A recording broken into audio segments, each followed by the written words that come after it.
As a proud Palawenyo, it is my bucket list to travel all around sa isa sa mga natitirang paraiso sa mundo, ang Palawan. And the journey continues as I booked a round trip to go ticket to travel Coron, Culion, and Busuanga. Kung manggagaling ka sa Puerto Princesa papuntang Coron, it will usually take 13 hours. Yun ay kung magbabarko ka. Pero kung mayaman ka naman at meron kang pang eroplano, edi wow!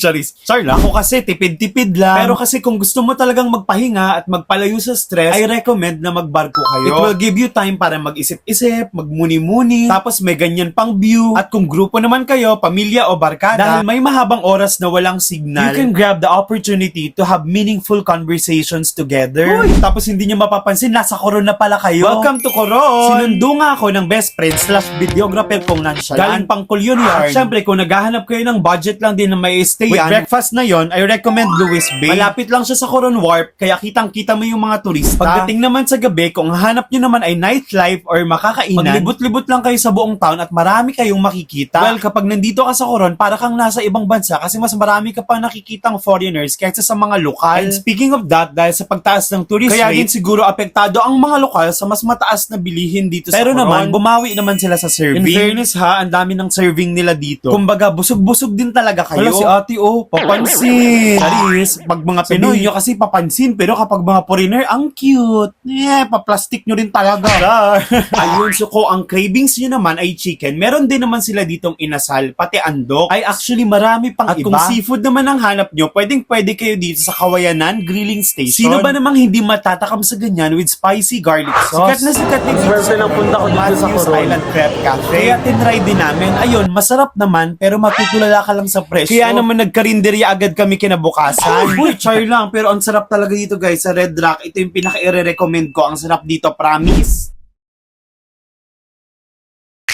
At nandito na nga tayo sa exciting part. Na-cancel yung tour namin kasi nga merong bagyo. Kapag siniswerte ka nga buti naman, na lang, nandito si Jollibee to comfort me. Uy, not sponsored. Year 2015, nung na-mark as virginize ako sa Coron. Pero sabi ko sa sarili ko, babalik ako kasi gusto ko rin pumunta sa Busuanga, pati sa Culion. And here I am now, going back to Honolulu just to get that Maui wow. Tinuloy pa rin ang umakyat. All thanks to Hannah's Travel and Tour. Na bukod sa mas mura na, ay napaka-accommodating pa. Sila yung nag-arrange ng tours namin. Kaya naman kahit may bagyo ay nagawan pa rin ng paraan para matuloy. Dahil bilang lakwatserong Palawenyo na feeling virgin, palag lang ng palag.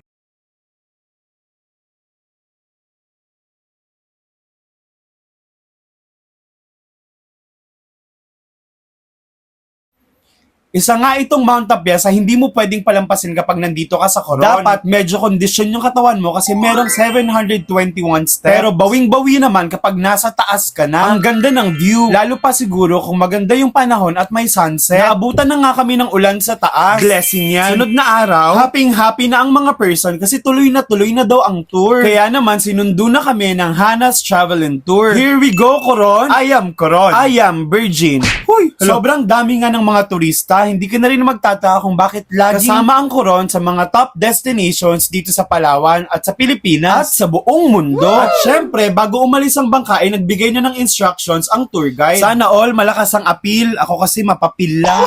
Bilang na-experience ko na dati yung Tour A at na-experience naman na ng best friend ko yung Tour B, nagkasundo kami na Tour C na lang para parehas naming first time. Kaya naman, Marcus Virginize na kami sa Tour C.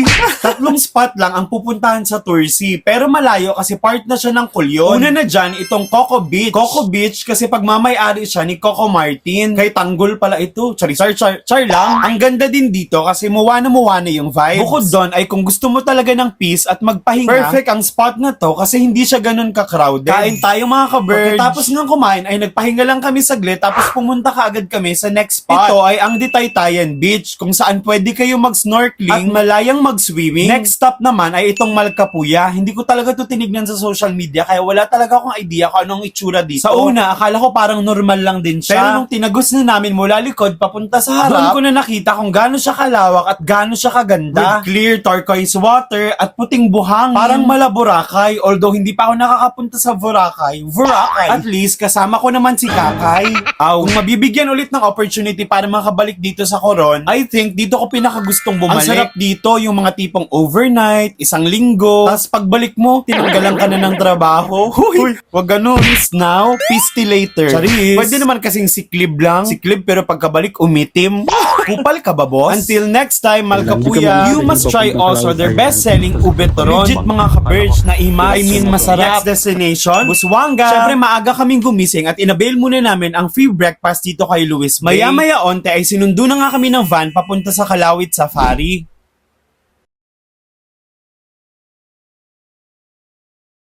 Yun nga, akala ko dire-diretso na yun, sasakay pa pala ng bangka. Mas lalo tuloy akong na-excite. After a few minutes, we're here! Welcome to Kalawit Safari Park! Hello? Tour guide yan? Ang feeling ko nga sa mga oras na to ay para bagang pumasok ako sa TV at kasama na ako sa palabas na Animal Planet. Uy! Para akong napunta sa ibang mundo, sa paraiso. Hindi ako makapaniwala na kitang-kita ko na sa malapitan yung zebra. Halos sa abot kamay ko na nga. Gusto ko na nga hawakan kaso bawal kay baka masipa tayo. Imbes na maayos ko pang nakikita ang mundo, hindi na lang kay nasipa ako tapos natamaan yung isa kong mata. Di bulag? No, manahimik. Sobra 1,000 daw ang Palawan deer dito. Bago yung isa lang na yan ang nakita ko, lugi. Bawiin ang entrance.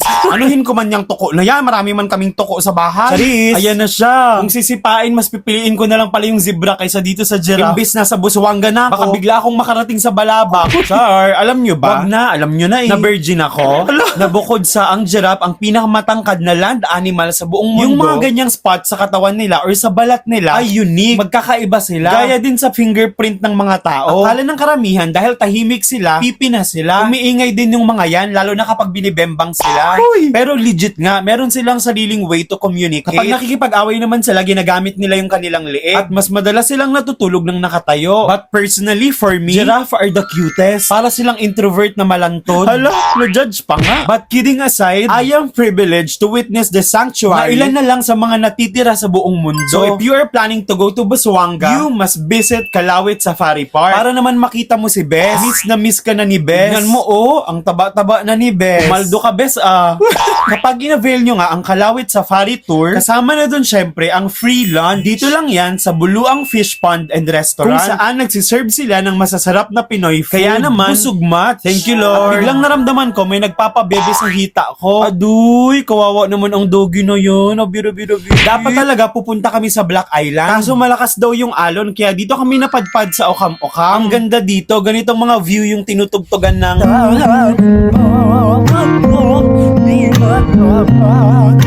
Charis. Saving the best for last. Kulyon. Finally, makakapunta na sa lugar na hindi ko inakalang mapupuntahan ko talaga. A place that is rich in history. A paradise regained. The Island of Hope. Ano pa ba ito? Hindi ko mabasa. Uy, Charis. Kulyon. To know more about rich history of Kulyon, meron akong separate vlog dito, which I will comment down below. Nox Vlogger Yarn. Thank you again to these amazing people of Kulyon. Hanggang sa muli, Coron, Kulyon, and Busuanga. Stay virgin. Babush.